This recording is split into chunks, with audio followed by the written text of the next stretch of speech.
Good morning. Kabirdas का जीवन परिचय। साहित्य जगत में विशेष स्थान रखने वाले कबीरदास जी के जन्म और जन्म स्थान को लेकर विद्वानों में मतभेद देखने को मिलता है। कुछ विद्वान इनका जन्म काशी में सन 1398 तथा कुछ सन 1440 में हुए मानते हैं। ऐसा माना जाता है कि इनका जन्म एक ब्राह्मण परिवार में हुआ, लेकिन विधवा होने के कारण लोकलाज के डर से इनकी मां ने इन्हें लहरतारा नामक तालाब के किनारे छोड़ दिया।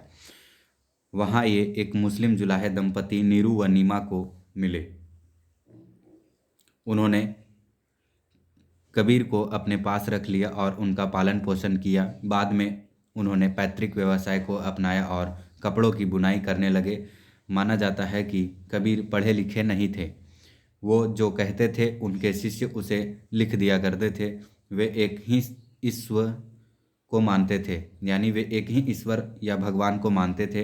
अवतार, मूर्ति पूजा आदि में वे विश्वास नहीं करते थे। वे निर्गुण ब्राह्मण के उपासक थे।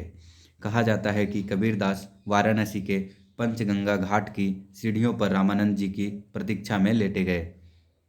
जब स्वामी रामानंद जी सीढ़ियों से उतरे तो उनका पैर कबीरदास के शरीर पर पड़ा और उनके मुख से राम राम शब्द निकला। उसी राम को दीक्षा मंत्र मानकर कबीरदास ने रामानंद जी को कबीरदास जी की पत्नी का नाम लोई था। उनके पुत्र का नाम कमाल व पुत्री का नाम कमाली था। कबीरदास की भाषा पंचमेल, खिचड़ी एवं सधुकड़ी है, क्योंकि उनकी भाषा में हिंदी भाषा की सभी बोलियों के शब्द सम्मिलित हैं। राजस्थानी, हरियाणवी, पंजाबी, खड़ी बोली, अवधी, ब्रजभाषा के शब्द अधिकतर प्रयोग किए गए हैं। कबीरदास मानते थे कि गति कर्मों के अनुसार मिलती है, ना कि किसी विशेष स्थान पर मृत्यु के कारण। इसलिए वह अपने अंतिम समय में काशी को छोड़ मगहर चले गए, क्योंकि लोगों की ऐसी मान्यता थी कि काशी में मरने पर स्वर्ग और मगहर में मरने पर नरक मिलता है। मगहर में सन 1518 में विद्वानों के अनुसार उन्होंने अपनी अंतिम साल ली। कबीरदास की कृतियाँ।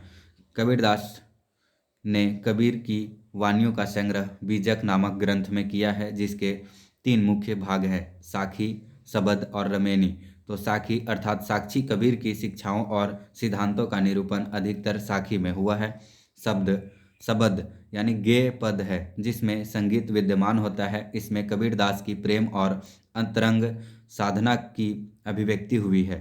रामायणी चौपाई छंद में लिखी गई है। इनमें कबीरदास जी के रहस्यवादी और दार्शनिक विचारों को प्रकट किया गया है। कबीरदास जी का समाप्त हुआ। तो धन्यवाद।